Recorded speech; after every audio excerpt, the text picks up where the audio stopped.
Hello everyone, thanks for joining us here on Horizon. I'm Ron McClendon. Well, next month is Governor Mary Fallon's third annual STEM Summit, a forum that brings together Oklahoma business leaders, educators, and other key stakeholders focus on the critical importance of science, technology, engineering, and mathematics in our communities. Now, more than ever, we're seeing a growth in STEM jobs, and with it, a growing skills gap.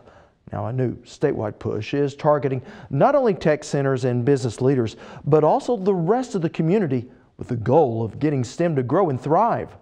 Our Blaine Singletary attended a workshop held just down the hall where those seeds were planted. These professionals were all gathered here for a STEM workshop, but outside of that description, they weren't really sure why they were invited or why they're seated with these particular people.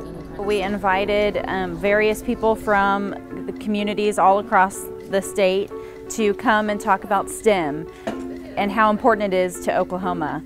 Jennifer Monies is with the State Chamber of Oklahoma, who has put on a few of these across the state. Specifically, we wanted to get a really big cross-section of different kinds of people, business leaders, community leaders, Common Ed teachers, principals, all in the same room talking to one another. Through small projects and guided discussion, this workshop is getting these people thinking and working like the students they serve, or one day could be served by. And that's an important first step. A lot of times, business talks about STEM, educators talk about STEM, but they don't talk to each other. The goal of today is to get STEM growing in Oklahoma, but there isn't a one-size-fits-the-state solution, which is why they're being encouraged to continue this conversation in their own individual communities. Levi Patrick is a former math teacher and now works with the State Board of Education. So the STEM workshop is really focused on bringing folks from communities together to think about how to organize themselves to make sure that they are aligning the education experiences for kids with the career needs that they have in their local workforce. Patrick says from his vantage point, things are moving in the right direction. New math and science standards are helping equip students with what they need to know, and the teachers in those ordinary math and science classrooms are finding new ways to keep students engaged with those subjects. We have great and enthusiastic teachers who are focusing on making more kind of real-life, problem-solving centered experiences available to kids in math and science classes, but also in clubs, after-school activities, and even integrated courses. So it's actually, I think, looking strong, and in the next few years we're really going to see a great benefit from that. But school is only a small part of a student's day, and so in order to stay effective, it becomes necessary to keep students optimistic about math and science early and often.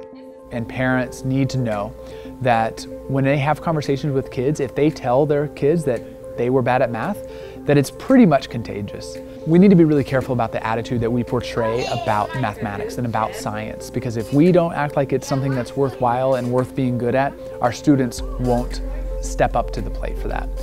And that's why getting the whole community involved, not just education or business leaders, is essential.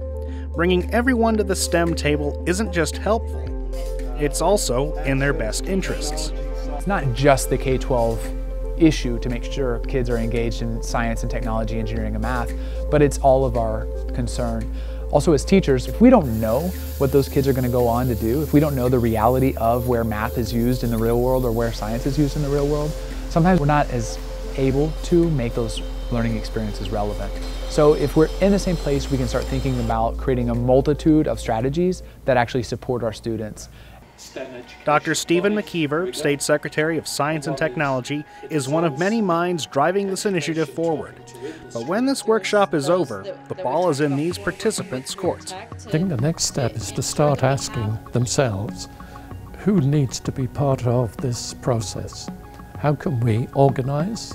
How can we get together, form partnerships, and how can we define the goals that we want to achieve and figure out a way of achieving those goals. We can only point them in the direction, tell them why we think this is important. After that, it's up to them. In the month and a half lead up between this workshop and Governor Mary Fallon's STEM Summit, Dr. McKeever said he'd like to see at least one or two of these communities represented here today step up as STEM communities. A handful of these already exist across the state in places like Shawnee, Lawton, and Tulsa, which is a great start, but we could always use more.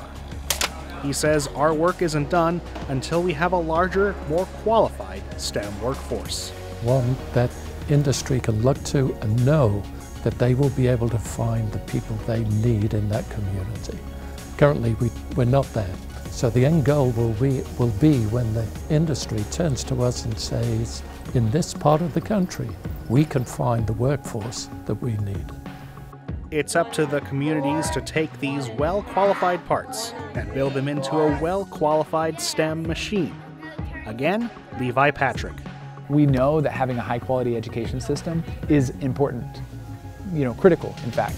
But if that's the only thing you have and you don't have out-of-school experiences or extended experiences and parental support and so on, it's just not going to do the job. We want them from the summit to have a vision for what they can do in their community afterwards. Now, these workshops are happening thanks to the Coalition for the Advancement of Sciences and Mathematics Education here in Oklahoma.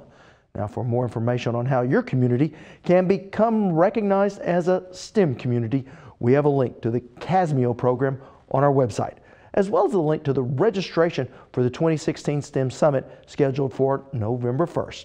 Just head to okhorizon.com and look for both of these links under this story. Now, when we return, we head to Pryor, Oklahoma to see how one industrial park is investing in the future of their workers. And later in our show, the science and art.